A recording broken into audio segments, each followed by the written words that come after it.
નમસ્તે વિદ્યાર્થી મિત્રો, આજના વિડીયોમાં આંકડાશાસ્ત્ર ભાગ 2 નું સૌ પ્રથમ ચેપ્ટર એટલે કે સંભાવના, જેને ઇંગ્લિશમાં કહેવાય છે પ્રોબેબિલિટી. તો સંભાવના વિશે આજના વિડીયોમાં આપણે અભ્યાસ કરવાનો છે. ત્યારે આ ચેપ્ટર બોર્ડની પરીક્ષાની અંદર કેટલા માર્કની અંદર પૂછાય છે એની ચર્ચા કરીએ તો કુલ આ ચેપ્ટરનો ગુણભાર છે 12 માર્ક, જેની અંદર વિભાગ એ એટલે કે MCQ હોય છે, જેમાં પ્રશ્ન નંબર 5મો છે એ આ ચેપ્ટરમાંથી હોય છે. જ્યારે વિભાગ બી ની વાત કરીએ એટલે કે 1-2 વાક્યના પ્રશ્ન, જેમાં પ્રશ્ન નંબર 15 જે સંભાવના ચેપ્ટરનો હોય છે.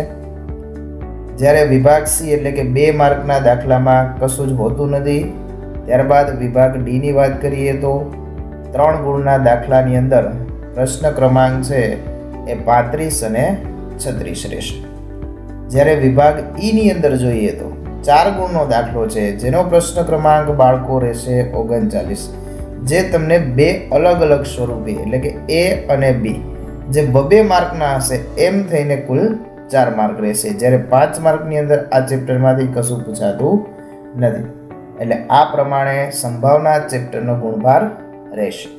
ત્યારબાદ આપણે આગળ બાળકો અભ્યાસ કરીએ તો સંભાવનાની પ્રસ્તાવના. સૌપ્રથમ પ્રસ્તાવના વિશે વાત કરીએ તો આપણા રોજબરોજના જીવનમાં અનેક એવી ઘટનાઓ બનતી હોય છે. તો આ ઘટનાઓ પૈકી કેટલીક ઘટનાઓ છે એ ચોક્કસ બનશે જ એવું આપણે નિશ્ચિતપણે કહી શકીએ છીએ. જેમ કે જન્મ લેનાર દરેક માનવ મૃત્યુ પામશે જ, એ આપણે નિશ્ચિતપણે કહી શકીએ. ઝાડ પરથી છૂટું પડેલું ફળ છે એ જમીન પર જ પડશે, એ 100% આપને ખ્યાલ જ છે. કોઈ વેપારીની વસ્તુના 1 એકમ વેચવાથી 10 રૂપિયા જો નફો મળતો હોય તો તેને વસ્તુના 50 એકમો વેચાય તો રૂપિયા 500 મળશે જ. 50 ગુણ્યા 10 એટલે 500 નફો મળશે, એ નિશ્ચિત વસ્તુ છે.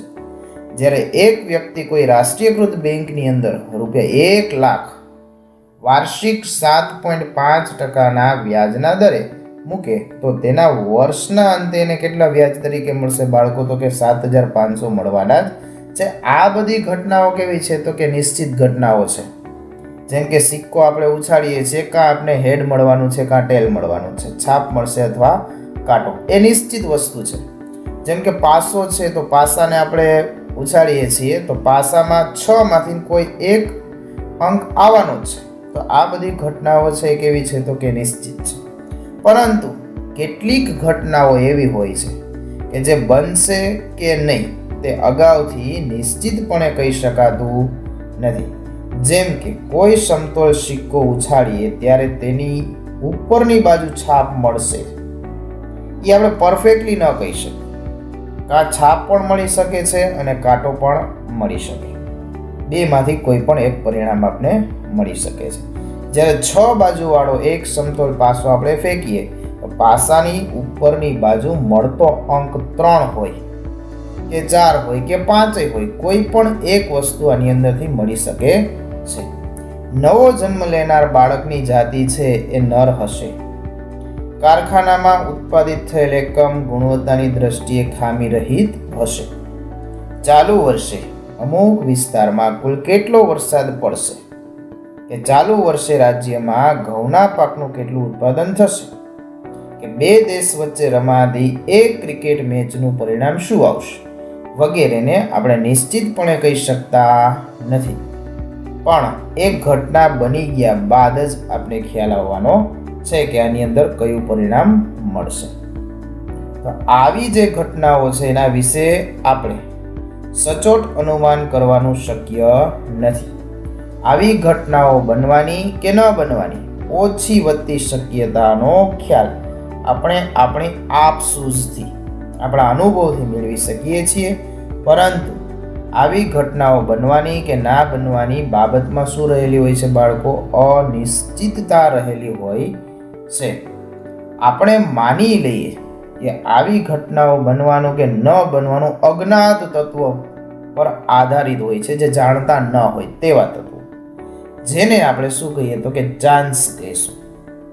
આવી ચાન્સ પર આધાર રાખતી ઘટનાઓને યાદચ્છિક ઘટનાઓ કહે છે. તો કે જે ઘટનાઓ ચાન્સ પર આધાર રાખતી હોય તેને શું કહેશું બાળકો? આપણે યાદચ્છિક ઘટના.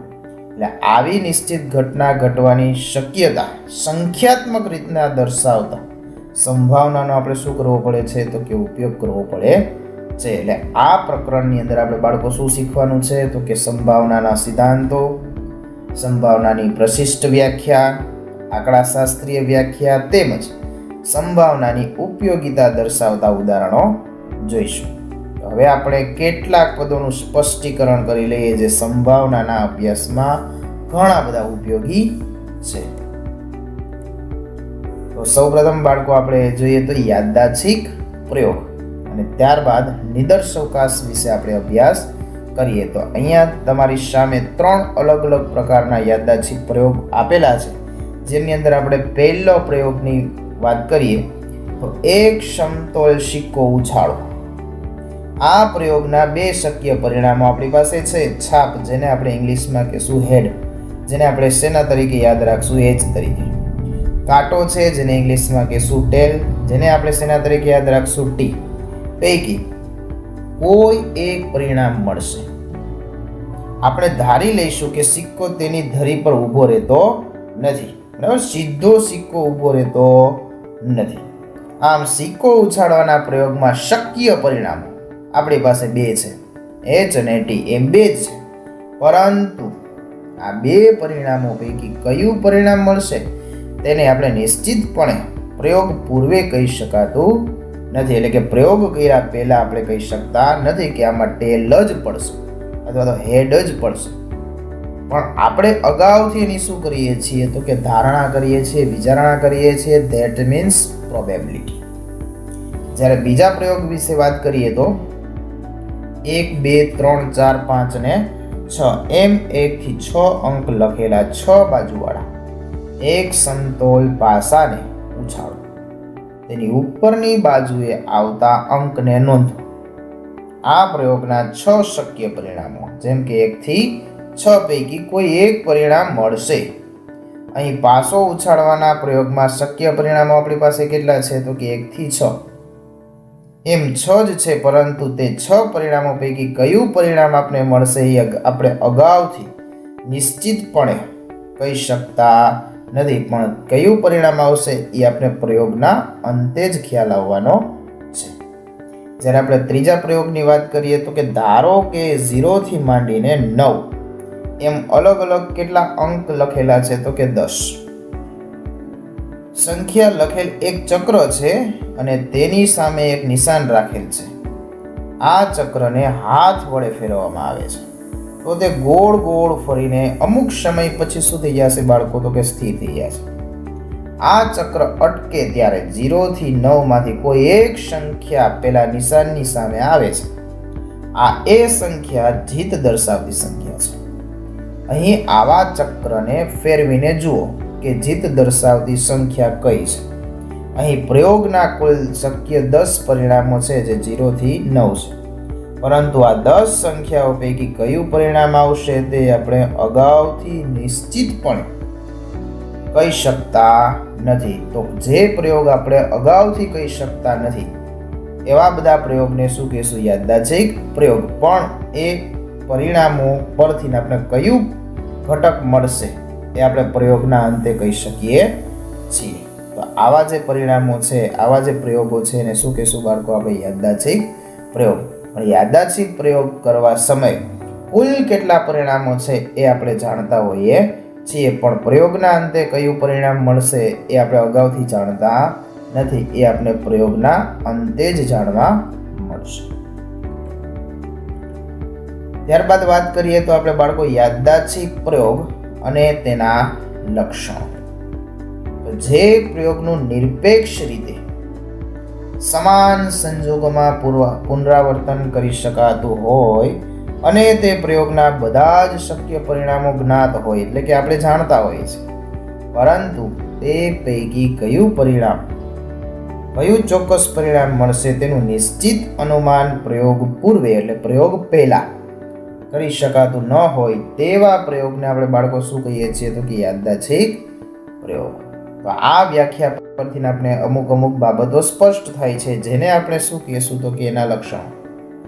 જેનું પહેલું લક્ષણ છે તો કે યાદચ્છિક પ્રયોગનું નિરપેક્ષ રીતે લગભગ સમાન સંજોગમાં પુનરાવર્તન કરી શકાય છે. ધારો કે એક સિક્કો છે, તમે 2 વાર ઉછાળો, 5 વાર ઉછાળો કે 1000 વાર ઉછાળો, તો તમે ગમે એટલા પ્રયત્ન કરી શકો છો, જેમાંથી તમને 2 માંથી એક જ પરિણામ મળશે, કાં તો H અથવા T.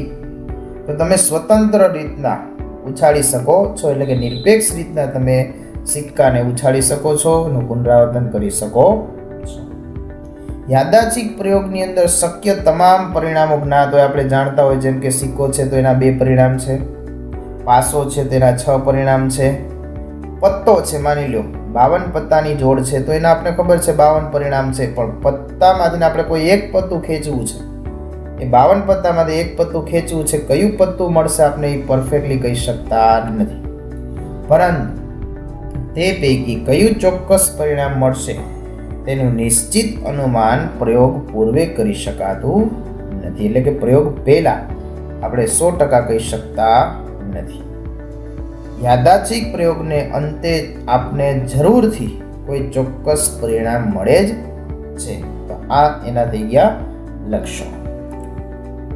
ત્યારબાદ બાળકો આપણે વાત કરીએ નિદર્શ અવકાશ.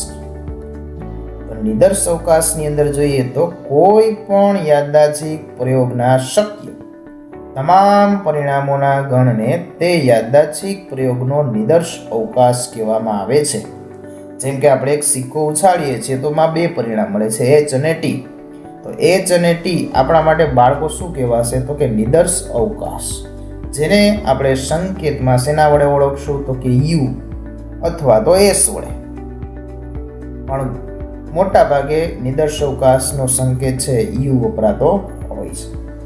નિદર્શ અવકાશના ઘટકોને શું કહેવામાં આવે છે? નિદર્શ બિંદુઓ કહેવામાં આવે છે. જેમ કે મેં હમણાં વાત કરી H અને T, તો કેટલા પરિણામ મળ્યા? અહીંયા 2. તો એ 2 છે એ આપણા માટે શું કહેવાશે તો કે નિદર્શ બિંદુઓ. આપણે અગાઉના મુદ્દામાં દર્શાવેલ યાદચ્છિક પ્રયોગના નિદર્શ અવકાશ નીચે મુજબ મળે એની વાત કરીએ તો પ્રયોગ પહેલો આપણે હમણાં જ અગાઉ જોયો કે એક સમતોલ સિક્કો છે એને ઉછાળવો છે. તો આ યાદચ્છિક પ્રયોગમાં શક્ય પરિણામો કુલ 2 છે. કયા તો કે H અને T, હેડ અને ટેલ. તેથી અહીં નિદર્શ અવકાશ U બરાબર તમે શું લખી શકો? U હંમેશા તમારે છગડીયા કૌંસમાં લખવાનો બાળકો, H અને T. અથવા તો તમે એવું લખી શકો T અને H, ગમે તે રીતના આપણે લખી શકીએ છીએ. ચિત્રમાં સ્પષ્ટ છે, છાપ પણ દોરેલી છે અને કાંટો પણ દર્શાવેલો છે. જ્યારે આપણે બીજા પ્રયોગની વાત કરીએ તો બાળકો, જેની અંદર આપણે શેની વાત કરી હતી? પાસા હતા. પાસા છે એની કેટલા અંક હોય છે તો કે 6. 1 થી 6 અંક લખેલા એક 6 બાજુવાળા સમતોલ પાસાને ઉછાળવો છે. તો આ યાદચ્છિક પ્રયોગના શક્ય પરિણામો કુલ 6 છે, 1 થી 6. તેથી અહીં આપણે એનો નિદર્શ અવકાશ લખવો હોય તો U બરાબર છગડીયા કૌંસમાં શું લખશું બાળકો? આપણે 1 2 3 4 5 અને 6.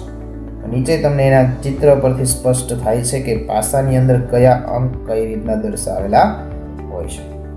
જ્યારે આપણે ત્રીજા પ્રયોગ વિશે વાત કરીએ તો 0 થી ક્યાં સુધી હતું? 9 સુધી.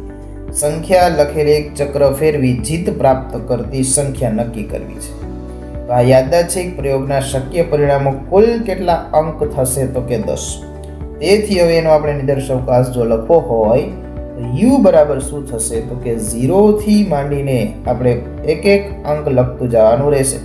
1 2 3 4 5 6 7 8 અને 9. છગડીયો કૌંસ ત્યાં આપણો પૂરો. ત્યારબાદ નીચે તમને ચિત્ર દ્વારા પણ સ્પષ્ટ કરેલું છે. તો આ કોઈ પણ એક પરિણામ આપણે મળવાનું છે, પણ ક્યારે? કે પ્રયોગના અંતે.